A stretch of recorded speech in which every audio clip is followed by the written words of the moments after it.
Welcome to Diversity Discourse, the official podcast of Minority Business Entrepreneur Magazine. This is the space where we create meaningful conversations around supplier diversity, diverse business entrepreneurship, and diversity, equity, and inclusion with some of the industry's most engaging and successful entrepreneurs, thought leaders, and experts. Now, let's get started with today's episode.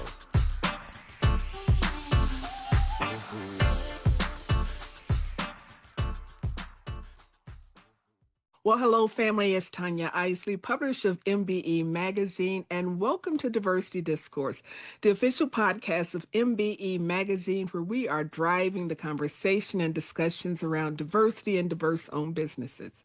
Today, we're continuing our Beyond the Logo series with Jane Agency, a global authority on evidence-based brand strategy and a certified WBE.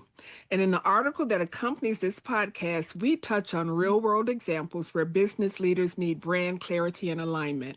And if you miss any of the previous articles Jane Agency has provided us, you can always find them on our website by searching Jane Agency, that's Jayne,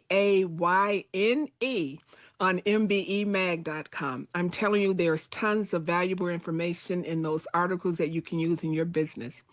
Now, in this episode of our Beyond the Logo series, the Jane Agency team is here to drive a lively conversation about brand strategy.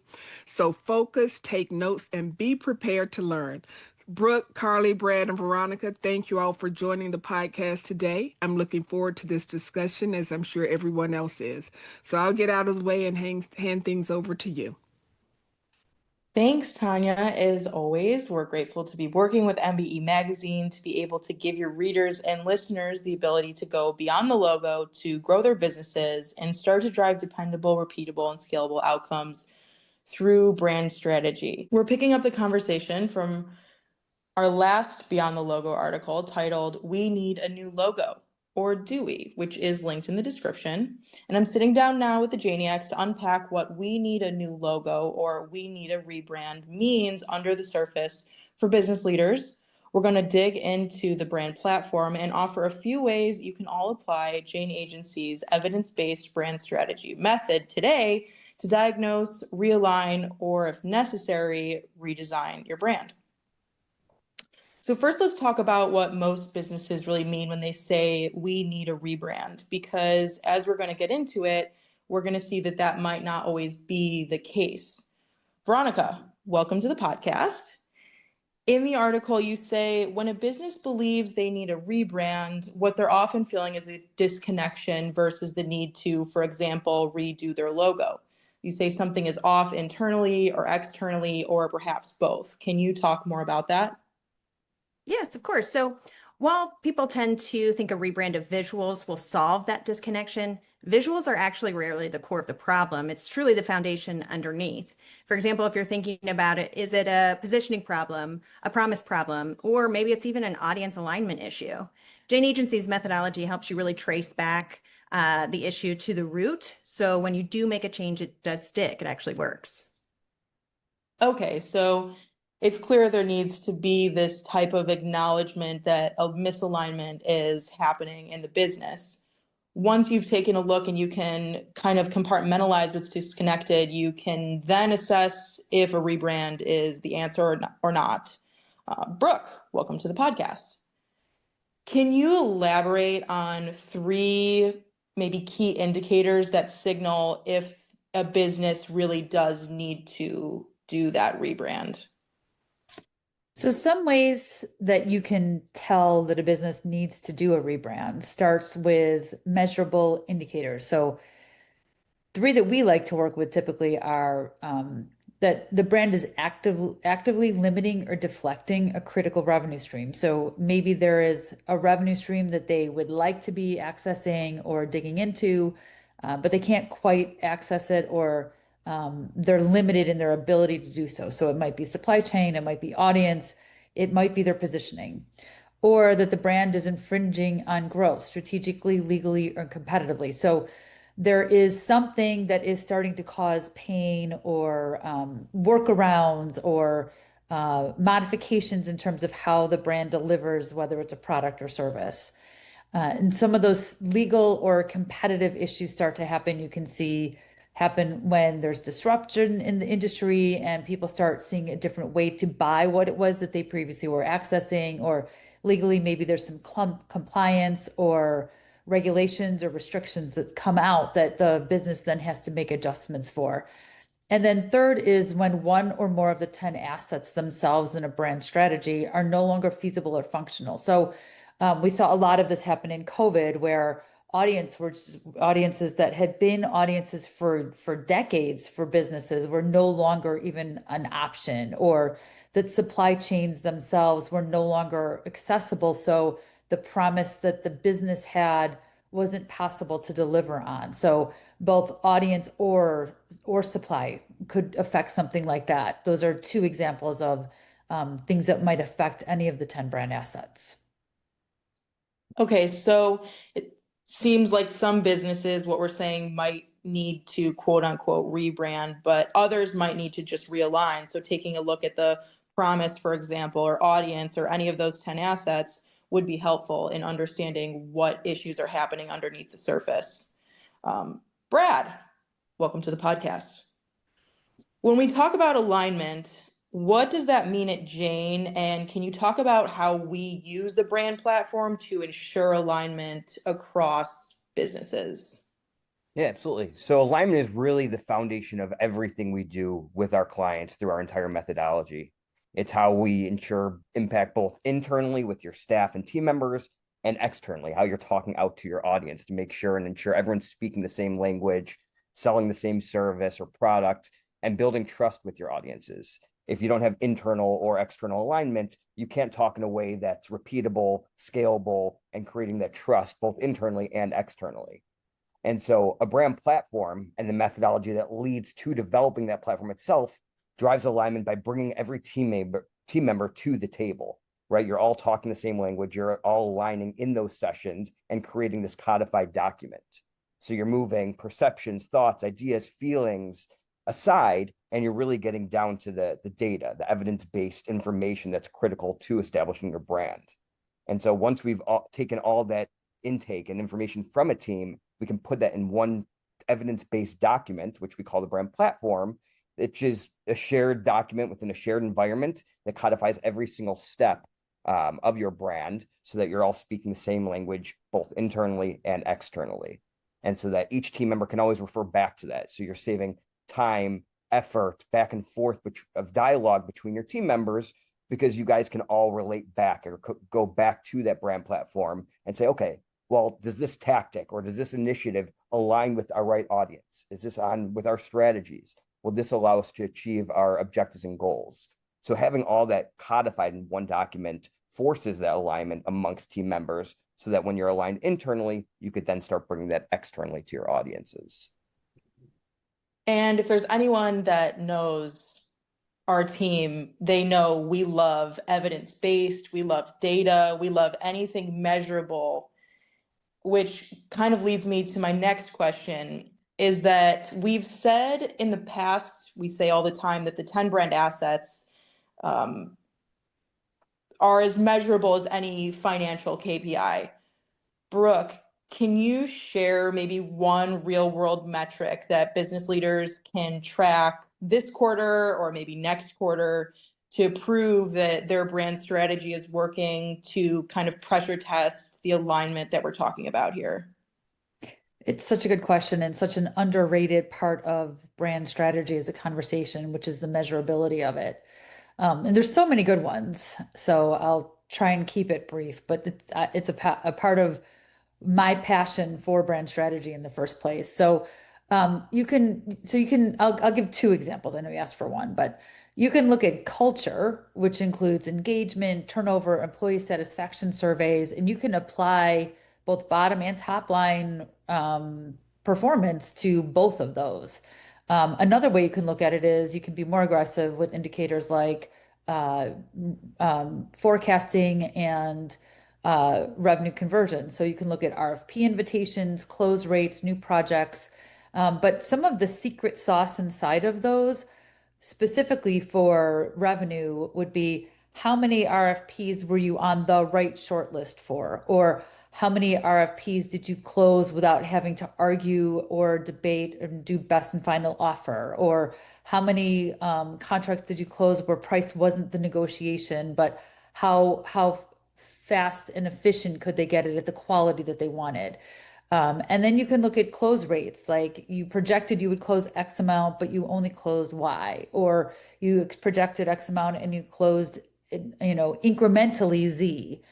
So those are the types of things you could look at. And then from an organic standpoint, it's one thing to bring on a new client, it's another to have that client grow and expand with you over time. So looking at organic expansion is a great metric also. Okay, so a lot of metrics.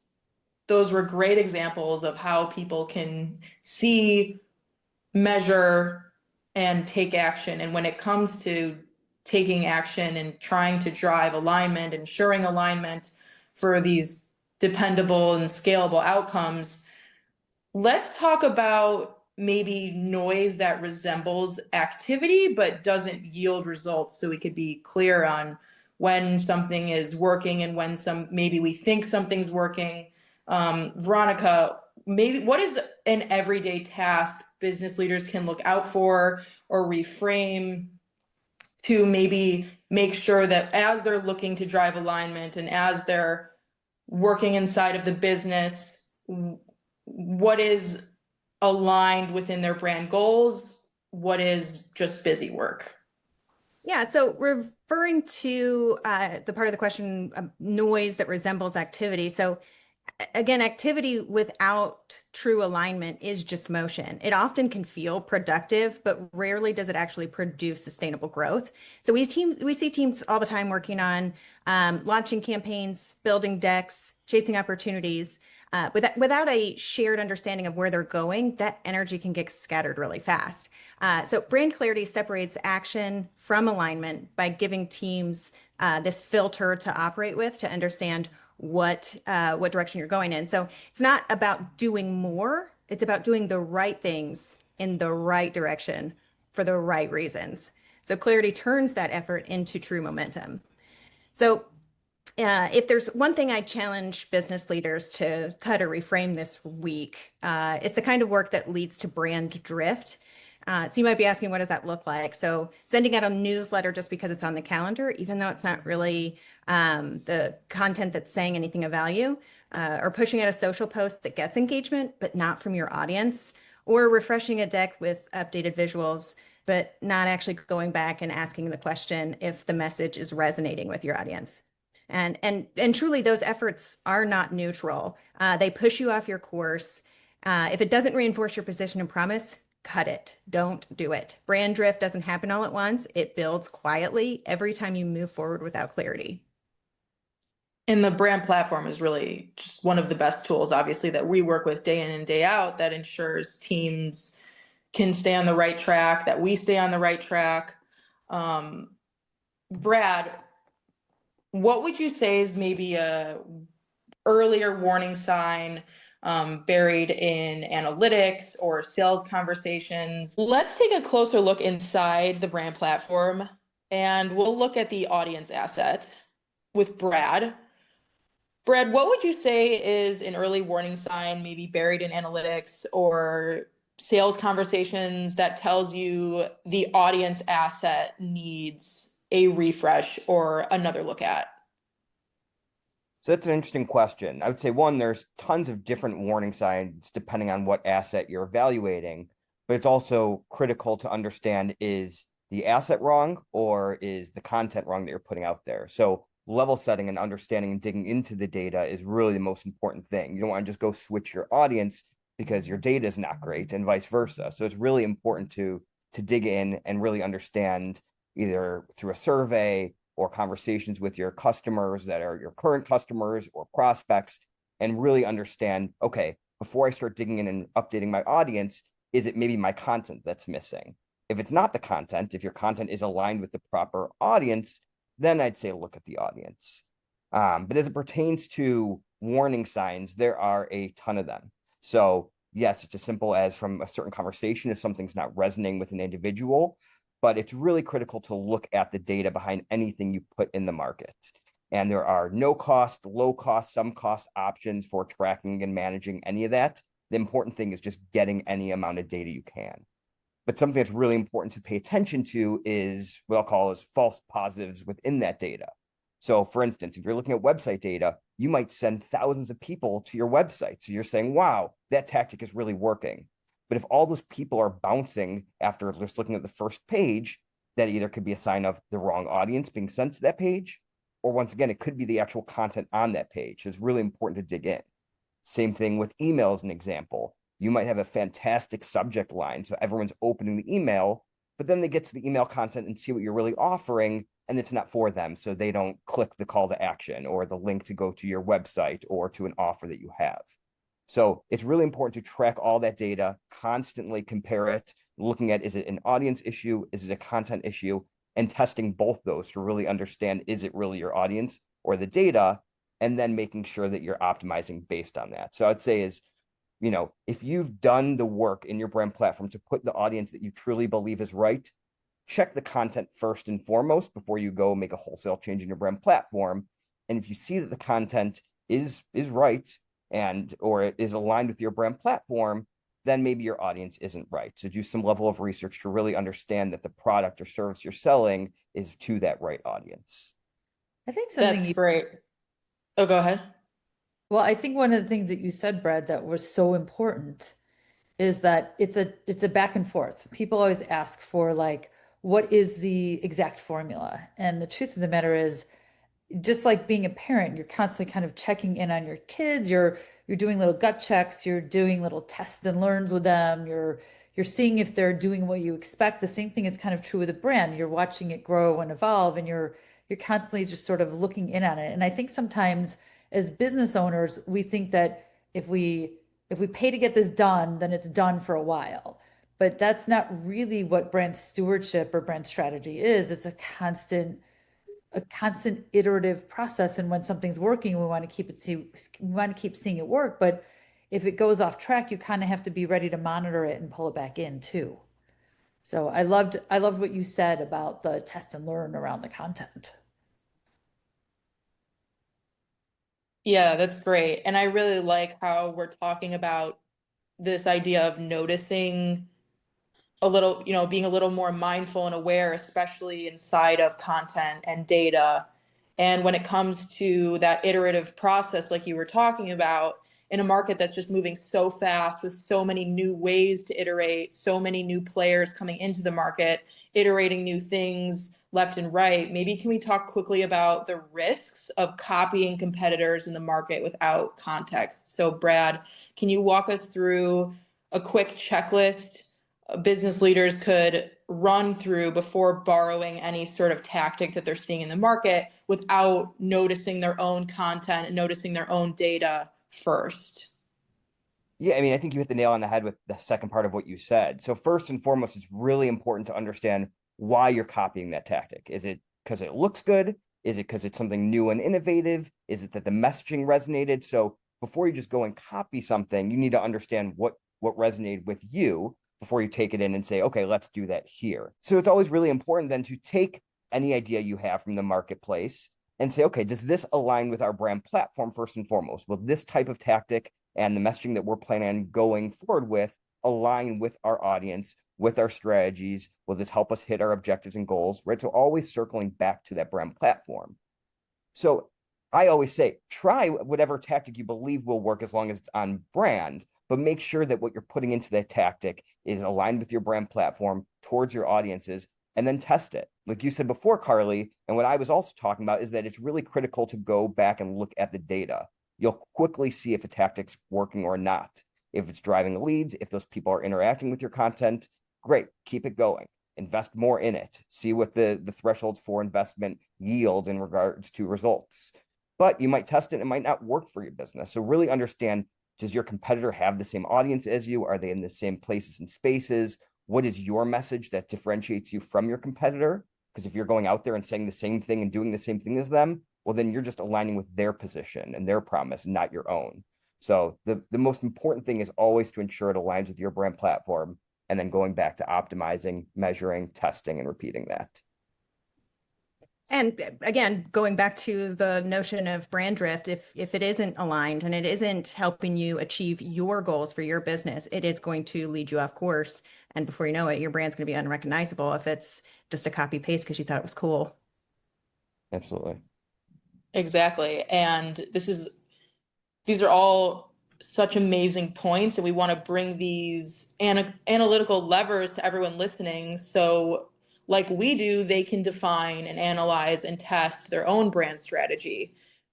Brooke, the devil's advocate, delivers brand strategy in these bite-sized snacks, as we like to call them. Can you talk more about the devil's advocate, what it's doing for business leaders when it comes to their ability to gut check and move forward confidently inside of today's market?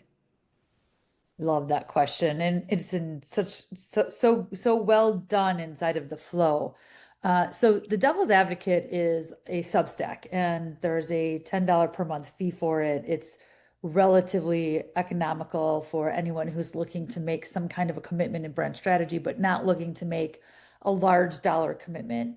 And we designed the Devil's Advocate to be just enough information on a regular basis that busy business leaders could skim, snack, scan, and then apply. So going back to Veronica's point about making sure that the activities you're doing are ones that are really going to drive value back into your business, build your brand, or help you leverage.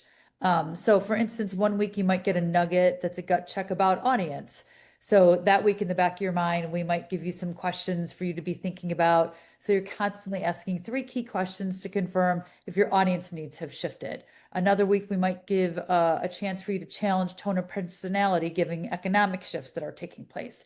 All of these are things that are a constant state of action to be driving your brand strategy without having to take a large chunk of time and a large chunk of cash out of your cash flow, but still over a year's period of time, you're slowly and meaningfully starting to create change, develop habits, build in data and analytics without having to go through all sorts of complex engagement, but you're still getting the transformation. That's awesome. As we wrap up, we wanted to thank Tanya and the MBE Magazine team for the opportunity to share our evidence-based brand strategy with your audience. If you want to take a look at your own brand platform, or you want to apply what we've been talking about here today, we've got the tools for you to do it, plus a few other things you can use to put your brand platform and marketing plan to work. Visit devilsadvocate.janeagency.substack.com to get started. To learn more about the content that this podcast was inspired by, check out our latest article published on mbemag.com titled, "We Need a New Logo." Or do we? And be sure to look for more Beyond the Logo content, a content series between Jane Agency and MBE Magazine. Thanks for listening to this episode of Diversity Discourse, the official podcast of Minority Business Entrepreneur Magazine. We hope you enjoyed it. Please be sure to subscribe so that we can join you again. For more tips and notes from the show, check us out at mbemag.com. And to find out which guests and topics we'll be discussing next, sign up for our newsletter at mbemag.com/pulse. That's mbemag.com/PULSE. We'll talk to you next time.